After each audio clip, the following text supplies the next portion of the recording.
Last year, a Minecraft ARG video by Weefies, called Searching for a World That Doesn't Exist, went viral as a genuinely creepy and compelling piece of Minecraft storytelling. A few days ago, Weefies released a sequel, Destroying a World That Doesn't Exist. The video features an endless library in which the protagonists encounter excerpts from other fictional works. And since literary references are my thing here, I thought I'd take a crack at identifying the origins of these 7 passages and unpacking their potential significance to the rest of the video. The first passage comes from Flowers for Algernon, a 1966 novel by Daniel Keyes about a man who undergoes an experimental operation to make himself more intelligent. Though the operation appears to work, unforeseen side effects cause significant mental deterioration, ultimately reversing the positive effects and potentially even killing the subject. Durlord 3's circumstances in Weefies' video might purposefully parallel this, with Durlord being given near infinite knowledge by a creature known as the King in Yellow, at the expense of not being able to look away from his monitor without his mind collapsing. It might even foreshadow Durlord's goodbye letter, which echoes Flowers for Algernon's epistolary structure.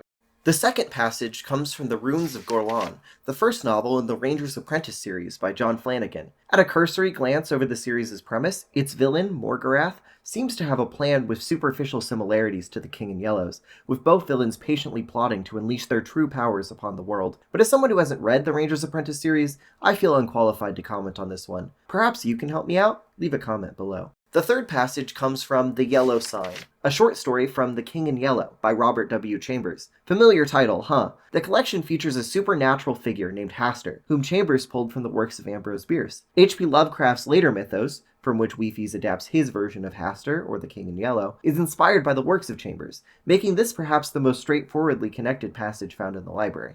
The fourth passage comes from the series finale of the animated series Gravity Falls. In that same episode, Grunkle Stan defeats a demon named Bill Cipher by tricking Bill into entering his mind and then allowing his mind to be erased, clearly foreshadowing the conclusion of Weefies' video, in which Durlord summons the King in Yellow into Durlord's own decaying mind, seemingly destroying them both.